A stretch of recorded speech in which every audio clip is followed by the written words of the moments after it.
ताज्या बातम्यांसाठी ABP माझाला subscribe करा आणि बेल आयकॉन प्रेस करा. When do you see the APMC Act being abolished? Agriculture produce market मंडी एक्ट कब तक खत्म होगा? इन्होंने क्या कहा? My own assessment is it will take 6 months maximum. और क्या कहा? Unless you are ready to amend the market act and allow the private sector to enter in this area, there will not be any financial support from government of India to the state. ये तो इस स्तर तक चले गए कि अगर मंडी act में सुधार नहीं करोगे तो भारत सरकार का वित्तीय सहयोग नहीं मिलेगा. ए पेनाल्टी वॉज प्रपोज. ये इनका इंटरव्यू है. तो आदरणीय शरद पवार जी, आप तो बड़े अनुभवी नेता हैं, कई बार मुख्यमंत्री रहे हैं, कई बार मंत्री रहे हैं केंद्र में. आपके दोनों पत्र मैंने पढ़ दिए, आपका इंटरव्यू पढ़ दिया. रिफॉर्म के आप तो नरेंद्र मोदी सरकार से भी अधिक दावा करते रहे हैं और आज आप भी खड़े हो गए. तो इसे अगर शुद्ध राजनीतिक स्वार्थ की राजनीति अपना अस्तित्व बचाने के लिए कहा जाए तो कुछ अनुचित होगा क्या? I am giving you proper documentary evidence to show the utter duplicity of the opposition parties. सिर्फ अपना अस्तित्व बचाने के लिए नरेंद्र मोदी जी का विरोध करना है, भले किसान संगठन कहें कि आप मत आइए.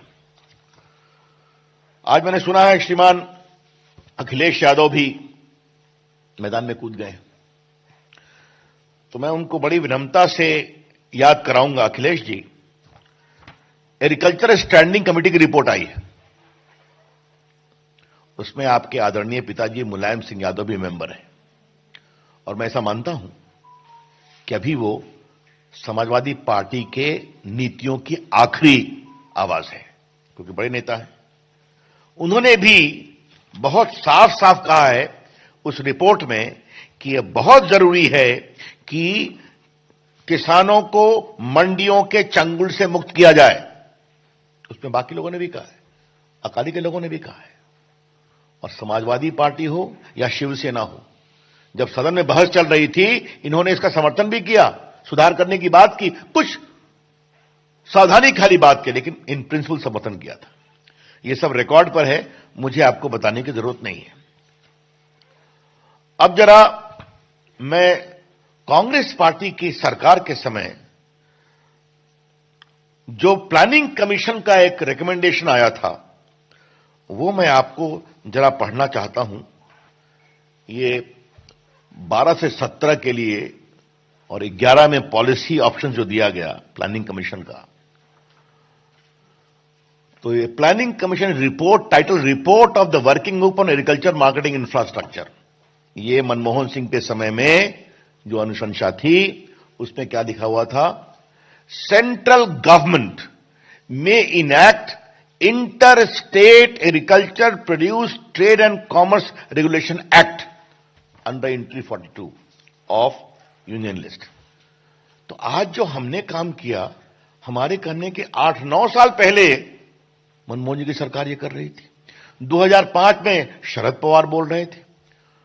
और ये बात देश के सामने बताना जरूरी है कि जिस समय शरद पवार ये बोल रहे थे 2005 में कि अगर आप सुधार नहीं करोगे तो हम वित्तीय सहयोग देना बंद करेंगे, उस समय मनमोहन सिंह की सरकार का समर्थन कौन कौन कर रहे थे?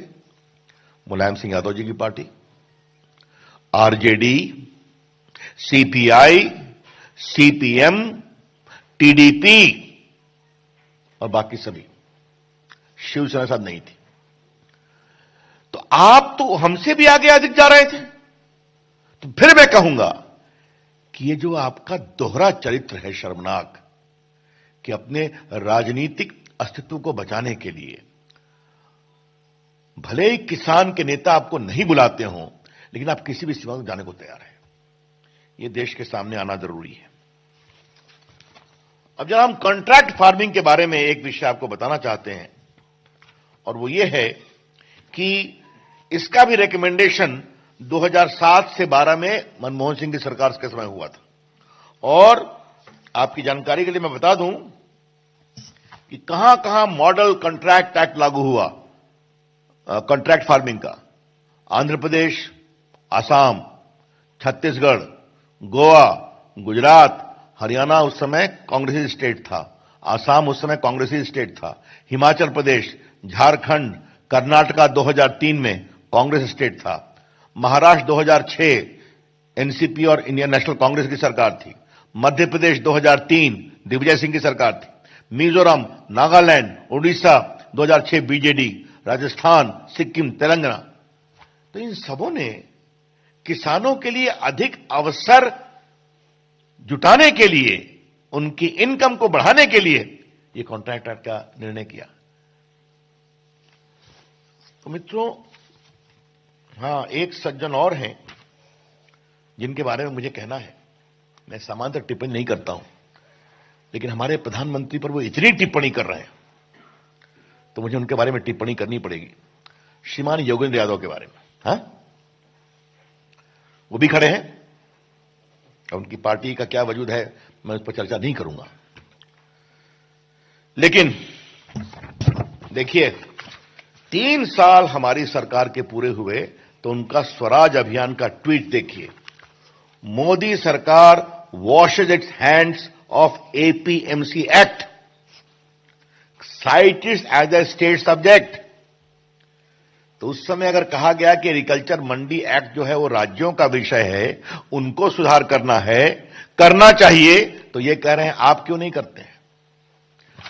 तो जिस समय हम कर रहे हैं व्यापक चर्चा करके, तो आप उसका विरोध कर रहे हैं, तो ये आपके सामने आना चाहिए। आ रहा हूं। अब जब पता नहीं योगेंद्र जी के बाद केजरीवाल जी का नाम लेना ठीक है कि नहीं, लेकिन मुझे लगता है कि मैं ले लूं और ये विषय मैं आपके सामने रख दूं कि जो नया कानून बना है तो इसको 23 नवंबर 2019 को 2020 को क्षमा करें, अरविंद केजरीवाल जी की सरकार ने दिल्ली में नोटिफाई करके गजट करके इंप्लीमेंट कर दिया है। देखिए, मैं गजट लेकर बैठा हुआ हूं, तो इधर आप विरोध कर रहे हैं, उधर आप गजट निकाल रहे हैं, ये तो उनका काम है। तो मैंने आपको विस्तार से बता दिया कि यूपीए सरकार के 10 साल में किसानों के सुधार पर मोदी सरकार के बराबर नहीं, कई बार तो कहा कि हम पेनाल्टी लगाएंगे अगर आप सुधार नहीं करेंगे तब। शरद पवार जी ने पत्र लिखा, मनमोहन सिंह प्रधानमंत्री है, प्लानिंग कमीशन ने पूरा विस्तृत पॉलिसी निर्देश दिया, उसको मालूम किया, कई कांग्रेस सरकार ने इंप्लीमेंट किया। राहुल गांधी ने स्पष्ट कहा 2019 में कि हम मंडी एक्ट को रिपील करेंगे और हम किसानों के लिए पूरे अवसर पैदा करेंगे। तो आप करें तो देश किसानों का कल्याण, हम उसको तरीके से करें बातचीत करके, तो आप सड़कों पे आते हैं। ये है डबल स्टैंडर्ड्स, हम इसका जबरदस्त विरोध करते हैं। किसान कुछ निहित स्वार्थों के चंगुल में फंसा हुआ है। हम चाहते हैं देश के छोटे मंझोले किसानों को अपने उत्पाद के लिए नए नए अवसर मिलने चाहिए। और कुछ मैं क्लैरिफाई कर दूं, क्योंकि मैं देश का कानून मंत्री भी हूं, किसानों की जमीन न बिकेगी, न लीज पर ली जाएगी, न बंधक होगी। कॉन्ट्रैक्ट के बारे में अगर कोई सोचते हैं किसान, तो उनकी जमीन न तो बिकेगी, न बंधक होगी, न लीज पर ली जाएगी। The farmers land shall neither be on lease nor will be sold nor mortgaged. उनके जमीन पर कोई देनदारी नहीं बनेगी, वो बनेगी तो फसल पर जो कंपनियां आएंगी। बल्कि मैं पढ़ ही देना चाहता हूं, section 8, sponsor prohibited from acquiring ownership right or making permanent modification on farmers land premises, उस सब विस्तार से लिखा हुआ है। क्लियर हो गया। दूसरा, आज जो देश में छोटे किसान हैं, मंझोले किसान हैं, अगर वो समय के अनुसार बदलना चाहते हैं, उनके अवसर क्यों नहीं मिलना चाहिए। आईटी विभाग के रूप में मैं इस विषय को देखता हूं।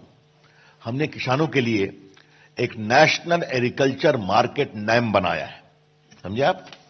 जिस पर किसान अपने को रजिस्टर कर सकता है, अपनी फसल बेच सकता है।